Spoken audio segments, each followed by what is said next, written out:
සියලු දෙනාටම ආයුබෝවන්.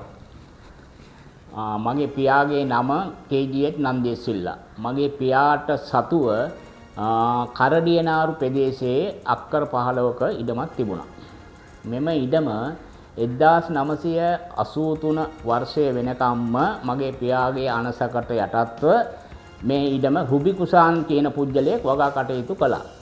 83 මේ ජූලි කලබල ඇතිවීම සමග මේ අපි බාර දීලා තිබ්බ මේ පුජ්‍යලයට මඩකලපුවේ සිට පැමිණි පිරිසක් ඇවිල්ලා සිංහල අයට මෙහෙ ඉඩක් නැහැ. උඹලා මෙහෙ ඉන්න එපා කියලා චර්ජනය කළා ගිහිල්ලා තිබුණා.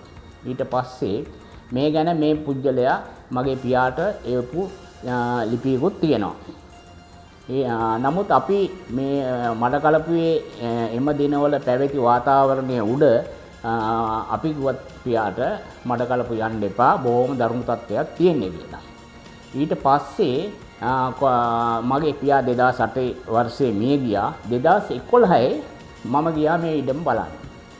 එතකොට මට දැනගන්න ලැබුණා අල්ලපු ඉඩමේ පුජ්‍යලයාගෙන් මේ ඉඩමට මේ දැනට අරවන් කියන මේ පුජ්‍යලයා ව්‍යාජොප්පුව සකස් කරලා තියෙනවා කියලා. ඊට පස්සේ මම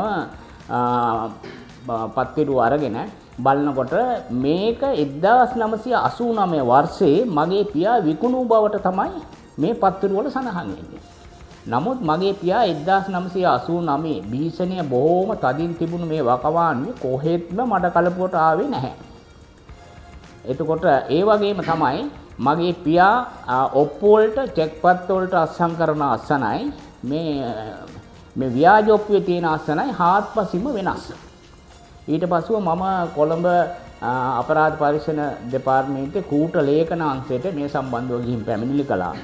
ඒ පැමිණිලි විභාගයේදී මට ලැබුණ පිළිතුර තමයි වර්ෂ 20කට වැඩි කාලයක් මේ පැහැදිලිව මේ ලිපියේ සඳහන් වෙනවා 1989 වර්ෂයේ කූට ලේඛනය සකස් කර ඇත. නමුත් මේ දැනට වර්ෂ 20කට වැඩි කාලයක් ගත වී ඇති බැවින් අපරාධ නීතිය යටතේ මේ සම්බන්ධව කටයුතු කිරීමට හැකියාවක් නැත කියන එකයි ඒ ලිපියේ පැහැදිලිවම තියෙන්නේ. නමුත් ප්‍රශ්නේ තියෙන්නේ අවුරුදු 30ක කාලයක් රටේ යුද්ධයක් තිබුණා නම් අපි මේ අවුරුදු 20න් කොහොමද මේවට නීතිය ඉදිරියට යන්නේ? ඒක තමයි කියන ගැටලුව. ඒ වගේම මම මේ අධිකරණය කරේ ලොකු විශ්වාසයක් තියෙනවා. ඊට පස්සේ මම මේ සම්බන්ධව මඩකලපුව දිසා අධිකරණේ සිවිල් නඩුවක් දැම්මා. එම නඩුවක් දැන් පවත්වාගෙන යනවා. ඒ නඩුවත් 2020 නිෂ්ප්‍රභ වුණා. ඒ නිෂ්ප්‍රභ වුණේ මගේම නීතිඥ මහත්තයාගේ නොසලකිල්ල නිසා එම නඩුවත් නිෂ්ඵල වුණා. ඒ වගේම මඩකලපුවේ අධිකරණ භාෂාව දෙවිඩ වීමත් අධිකරණයෙන් කටයුතු කිරීමත් මම දෙවිඩ භාෂාව කිසිම අකුරක් හෝ නොදන්න පුජ්‍යලෙක් වශයෙන් අපිට බලවත්ම අසාධාරණයක් සිද්ධ වෙන බවත් දැනුම් දෙන්න වෙනවා.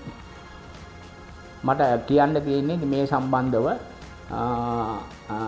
ගරු අධිකරණ ඇමතිතුමා ඒ වගේම අපේ ජනාධිපතිතුමාගේ අවධානයට යොමු වෙලා අපි වගේ මේ ප්‍රශ්නෙන් පීඩිතව අසරණ වෙලා ඉන්න අපිට යම්කිසි සහනයක් ලබා දෙන්න කියලා තමයි මම ඉල්ලා සිටින්නේ. ආයුබෝවන්.